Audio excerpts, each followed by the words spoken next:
ಮುಂದಿನ ದಿನಗಳಲ್ಲಿ ಮುಖ್ಯ ಲೀಡರ್ಸ್ಗೆ ಬಿಜೆಪಿ ಕೋಕ್ ಕೊಡುತ್ತಾ ಕರ್ನಾಟಕದ ಮೂವರಿಗೆ ನಿತಿನ್ ನಬೀನ್ ಕರೆ ಮಾಡಿದ್ದಾರಂತೆ. ಹಾಗಾದ್ರೆ ಆ ಮೂವರು ಯಾರು?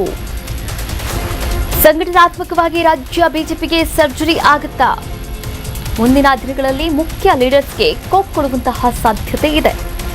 ಕರ್ನಾಟಕದ ಮೂವರಿಗೆ ನಿತಿನ್ ನಬೀನ್ ಕರೆ ಮಾಡಿದ್ದಾರಂತೆ.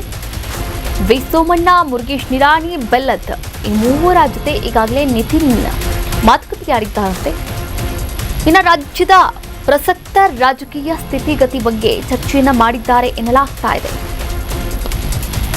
ಅದರ ಜೊತೆಗೆ ಪಕ್ಷ ಸಂಘಟನೆಯ ವಿಚಾರದ ಕುರಿತು ಕೂಡ ಮಾತುಕತೆಯಾಡಿದ್ದಾರೆ ಎನ್ನಲಾಗ್ತಾ ಇದೆ. ಲೀಡರ್ಶಿಪ್ ಚೇಂಜ್ಗೆ ಹೈಕಮಾಂಡ್ ಎಲ್ಲಾ ಸಿದ್ಧತೆಯನ್ನ ಮಾಡಿಕೊಳ್ತಾ ಇದೆ ಎನ್ನುವಂತಹ ಮಾತುಗಳು ಕೂಡ ಕೇಳಿ ಬರ್ತಾ ಇದೆ. ರಾಜ್ಯ ಬಿಜೆಪಿಗೆ ಹೊಸ ಟಚ್ ನೀಡೋಕೆ ಪ್ಲಾನ್ ಏನಾದರೂ ಮಾಡಿದ್ದಾರಾ ಹೈಕಮಾಂಡ್ ವರಿಷ್ಠರು? ಕಾಂಗ್ರೆಸ್ ಫೋಕಸ್ ಮಾಡಿ ನಬೀನ್ ಮಾತುಕತೆಯನ್ನ ಈಗ ಕಾಂಗ್ರೆಸ್ ಎದುರಿಸುವಂತಹ ತಂತ್ರಗಳ ಬಗ್ಗೆಯೂ ಕೂಡ ಚರ್ಚೆಯನ್ನು ಕೂಡ ಮಾಡಲಾಗ್ತಿದೆ ಎನ್ನಲಾಗ್ತಾ ಇದೆ. ಇನ್ನು 2028 ಅಂದರೆ ಮುಂಬರುವಂತಹ ವಿಧಾನಸಭೆ ಎಲೆಕ್ಷನ್ ಆಗಿರಬಹುದು, ಹಾಗೆ 2029ಕ್ಕೆ ಬರ್ತಾ ಇರುವಂತಹ ಲೋಕಸಭಾ ಎಲೆಕ್ಷನ್ ಆಗಿರಬಹುದು, ಈ ಎರಡೂ ಚುನಾವಣೆಗಳ ಮೇಲೆ ಗಮನ ಇರಿಸಿ ಪಕ್ಷ ಸಂಘಟನೆಗೆ ಮುಂದಾಗುವಂತಹ ರೀತಿಯಲ್ಲಿ ಕ್ರಮವನ್ನು ಕೈಗೊಳ್ತಾ ಇದೆಯಾ ಹೈಕಮಾಂಡ್ ಎನ್ನುವಂತಹ ಸಾಕಷ್ಟು ಕುತೂಹಲವನ್ನು ಕೂಡ ಮೂಡಿಸಿದೆ. ಯುವ ಪೀಳಿಗೆಗೆ ಆದ್ಯತೆಯನ್ನು ನೀಡೋಕೆ ಹೊಸ ಐಡಿಯಾವನ್ನ ಕೂಡ ಮಾಡಿದೆ ಎನ್ನಲಾಗ್ತಾ ಇದೆ. ಹೊಸ ಮುಖಗಳಿಗೆ ಮಣೆ ಹಾಕಲು ತಂತ್ರವನ್ನ ರೂಪಿಸ್ತಾ ಇದೆಯಾ? ಇನ್ನು ಮಾತುಕತೆಯನ್ನ ನಡೆಸಿರ್ತಕ್ಕಂಥ ನಿತಿನ್ ನಡೆ ನಿಜಕ್ಕೂ ಕೂಡ ನಿಗೂಢವಾಗಿರುವಂಥದ್ದು. ರಾಜ್ಯದಲ್ಲಿ ಬದಲಾವಣೆ ಬಹುತೇಕ ಖಚಿತ ಎನ್ನಲಾಗ್ತಾ ಇದೆ. ಅಂದರೆ ಈಗ ರಾಜ್ಯದಲ್ಲಿ BY ವಿಜೇಂದ್ರ ಅವರಿದ್ದಾರೆ. ಇನ್ನು ಹಲವಾರು ಸಂದರ್ಭಗಳಲ್ಲೂ ಕೂಡ ನಾವು ರೆಬೆಲ್ಸ್ ಟೀಮ್ನಲ್ಲಿ ಇರ್ತಕ್ಕಂಥ ಧೋರಣೆಗಳಾಗಿರಬಹುದು, ಅವರ ಆಕ್ಷೇಪಗಳಾಗಿರ್ಬೋದು, ನಾವು ಕೇಳುತ್ತಾ ಹೋಗೋದಾದರೆ ಈ ಕುಟುಂಬ ರಾಜಕಾರಣ ಬೇಡ ಎನ್ನುವಂತಹ ಮಾತುಗಳು ಕೂಡ ಕೇಳಿ ಬರ್ತಾ ಇರುವಂಥದ್ದು ಬಿಜೆಪಿಯಲ್ಲಿ ಈಗ ಫ್ಯಾಮಿಲಿ ಪಾಲಿಟಿಕ್ಸ್ ನಡೀತಾ ಇದೆ. ಅಂದರೆ ಯಡಿಯೂರಪ್ಪನವರ ಮಗಂಗೆ ಅಂದರೆ ವಿಜಯೇಂದ್ರ ಅವರಿಗೆ ಈ ಒಂದು ಪಕ್ಷ ಸಂಘಟನೆಯ ರಾಜ್ಯಾಧ್ಯಕ್ಷ ಸ್ಥಾನವನ್ನು ಕೊಟ್ಟಿರೋದು ಕೆಲವರ ಕೆಂಗಣ್ಣಿಗೆ ಕೂಡ ಗುರಿಯಾಗಿರ್ತಕ್ಕಂಥ ವಿಚಾರ. ಇದೇ ವಿಚಾರಕ್ಕೆ ಸಂಬಂಧಪಟ್ಟಂತೆ ಈಗಾಗಲೇ ಸಾಕಷ್ಟು ದಿನಗಳಿಂದ ಕೂಡ ಎರಸು ಮುರಿಸು ಕೂಡ ಉಂಟಾಗ್ತಾ ಇದೆ.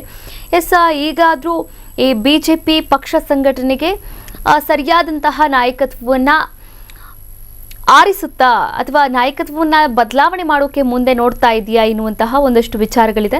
ಈ ವಿಚಾರಕ್ಕೆ ಸಂಬಂಧಪಟ್ಟ ಹಾಗೆ ನಮ್ಮ ಪ್ರತಿನಿಧಿ ಕಿರಣ್ ಕಾನ್ಮನೆ ದೂರವಾಣಿ ಸಂಪರ್ಕದ ಮೂಲಕ ಜಾಯಿನ್ ಆಗ್ತಾ ಇದ್ದಾರೆ. ಮತ್ತಷ್ಟು ಅಪ್ಡೇಟ್ಸ್ ಕೂಡ ನೀಡ್ತಾ ಹೋಗ್ತಾರೆ. ಕಿರಣ್ ಕಾನ್ಮನೆ, ಈಗಾಗಲೇ ರಾಜ್ಯ ಬಿಜೆಪಿಯಲ್ಲಿ ಹೊಸ ನಾಯಕತ್ವದ ಕಡೆಗೆ ಹೈಕಮಾಂಡ್ ವರಿಷ್ಠರು ಕೂಡ ನೋಡ್ತಾ ಇದ್ದಾರೆ. ಅಂದರೆ ಸಾಕಷ್ಟು ಬದಲಾವಣೆಗಳು ಕೂಡ ಆಗ್ತಾ ಇದೆ ಎನ್ನಲಾಗ್ತಾ ಇದೆ. ಹಾಗೆ ವಿ ಸೋಮಣ್ಣ ಅವರಿಗೂ ಕೂಡ ಕರೆ ಮಾಡಿದ್ದಾರೆ ಎನ್ನಲಾಗ್ತಾ ಇದೆ. ಏನೆಲ್ಲ ವಿಚಾರಗಳನ್ನ ಪ್ರಸ್ತಾಪ ಮಾಡಿರಬಹುದು ನಿತಿನ್ ನಬೀನ್ ಅವರು? ಎಸ್, ಈಗಾಗಲೇ ಏನು 2028ರ ವಿಧಾನಸಭಾ ಚುನಾವಣೆ ಮತ್ತು 2029ರ ಲೋಕಸಭಾ ಚುನಾವಣೆಯ ನಿಟ್ಟಿನಲ್ಲಿ ಈಗಾಗಲೇ ನೂತನ ಬಿಜೆಪಿ ರಾಷ್ಟ್ರೀಯ ಅಧ್ಯಕ್ಷರಾಗಿರ್ತಕ್ಕಂಥ ನಿತಿನ್ ನಬೀನ್ ಅವರು ಒಂದು ತಂಡವನ್ನ ಕಟ್ಟೋದಕ್ಕೆ ಸಿದ್ಧತೆಯನ್ನು ಮಾಡಿಕೊಳ್ತಾ ಇರುವಂತದ್ದು. ಇದೇ ನಿಟ್ಟಿನಲ್ಲಿ ರಾಜ್ಯದ ಏನು ಕಾಂಗ್ರೆಸ್ ಅನ್ನ ಎದುರಿಸುವ ನಿಟ್ಟಿನಲ್ಲಿ ಈಗಾಗಲೇ ಹೊಸ ಮುಖಗಳಿಗೆ ನಾಯಕತ್ವವನ್ನು ನೀಡಬೇಕು ಅನ್ನುವಂತ ನಿಟ್ಟಿನಲ್ಲಿ ಈ ಚರ್ಚೆ ಸಹ ನಡೆಸಿರ್ತಕ್ಕಂಥದ್ದು. ಈಗಾಗಲೇ ರಾಜ್ಯ ನಾಯಕರಾಗಿರ್ತಕ್ಕಂತಹ ಸೋಮಣ್ಣ ಆಗಿರ್ಬೋದು, ಮುರುಗೇಶ್ ನಿರಾಣಿ ಅವರ ಜೊತೆಗೆ ಈಗಾಗಲೇ ನಿತಿನ್ ನಬೀನ್ ಅವರು ಒಂದು ಹಂತದ ಸಭೆಯನ್ನ ನಡೆಸಿ ಮಾತುಕತೆಯನ್ನ ನಡೆಸಿದ್ದಾರೆ ಅನ್ನುವಂತ ಮಾಹಿತಿಗಳು ಸದ್ಯಕ್ಕೆ ರಾಜಕೀಯ ವಲಯದಲ್ಲಿ ಚರ್ಚೆಯಲ್ಲಿರುವಂತದ್ದು. ಇದೇ ನಿಟ್ಟಿನಲ್ಲಿ ಮತ್ತೊಂದ್ ಕಡೆ ನೋಡ್ತಾ ಹೋದ್ರೆ ಏನು ರಾಜ್ಯದ ಯುವ ಮೋರ್ಚಾ ಆಗಿರ್ಬೋದು, ಬಿಜೆಪಿ ರಾಜ್ಯಾಧ್ಯಕ್ಷರಾಗಿರ್ಬೋದು, ಮತ್ತೆ ರಾಷ್ಟ್ರೀಯ ಪ್ರಧಾನ ಕಾರ್ಯದರ್ಶಿ ಆಗಿರ್ಬೋದು, ಈ ಎಲ್ಲ ಏನು ಹಳೆ ಮುಖಗಳಿದ್ದು ಆ ಹಳೆ ಮುಖಗಳಿಗೆ ಕೋಕನ್ನ ನೀಡಿ ಹೊಸ ಮುಖಗಳಿಗೆ ಮಣೆಯನ್ನ ಹಾಕ್ಬೇಕು ಎನ್ನುವ ನಿಟ್ಟಿನಲ್ಲಿ ಈಗಾಗಲೇ ಚಿಂತನೆ ನಡೆಸಿರ್ತಕ್ಕಂಥದ್ದು. ಏನು ಕೇಂದ್ರ ಸಚಿವ ಸಂಪುಟ ವಿಸ್ತರಣೆಯ ಬಳಿಕ ರಾಜ್ಯದಲ್ಲಿ ಆಗುವಂತಹ ಏನೆಲ್ಲ ನಾಯಕತ್ವಗಳ ಬದಲಾವಣೆ ಇದೆ ಅದರ ಬಗ್ಗೆ ಗಮನ ಹರಿಸುವಂತಹ ಎಲ್ಲಾ ಸಾಧ್ಯತೆಗಳು ಸದ್ಯಕ್ಕೆ ದಟ್ಟವಾಗಿ ಕಂಡು ಬರ್ತಾ ಇರುವಂತದ್ದು. ಈ ಕಳೆದ 2-3 ದಿನಗಳ ಹಿಂದೆ ರಾಷ್ಟ್ರೀಯ ಪ್ರಧಾನ ಕಾರ್ಯದರ್ಶಿಗಳಿಂದ ಸಹ ನೇಮಕ ಮಾಡಿರ್ತಕ್ಕಂಥದ್ದು. ಈಗ ಮತ್ತೊಂದು ಸುತ್ತಿನಲ್ಲಿ ರಾಜ್ಯದಲ್ಲಿರ್ತಕ್ಕಂತಹ ಎಲ್ಲಾ ನಾಯಕರುಗಳನ್ನ ಕರೆಸಿ ಒಂದು ನಿಟ್ಟಿನಲ್ಲಿ ಸಭೆಯನ್ನ ನಡೆಸಿ ಒಂದು ಹೊಸ ತಂಡವನ್ನ ಸದ್ಯದಲ್ಲೇ ಘೋಷಣೆ ಮಾಡುವಂತಹ ಸಾಧ್ಯತೆ ಇರುವಂತದ್ದು. ರಾಜ್ಯದಲ್ಲಿ ಇರ್ತಕ್ಕಂಥ ಕಾಂಗ್ರೆಸ್ ಸರ್ಕಾರವನ್ನ ಸಮರ್ಥವಾಗಿ ಎದುರಿಸಬಲ್ಲ ನಾಯಕರುಗಳಿಗೆ ಮಣೆಯನ್ನು ಹಾಕುವಂತಹ ಎಲ್ಲಾ ಸಾಧ್ಯತೆಗಳು ಇರುವಂತದ್ದು. ಕಾವ್ಯ, ತಮ್ಮೆಲ್ಲ ಡೀಟೇಲ್ಸ್ಗಾಗಿ ಧನ್ಯವಾದಗಳು.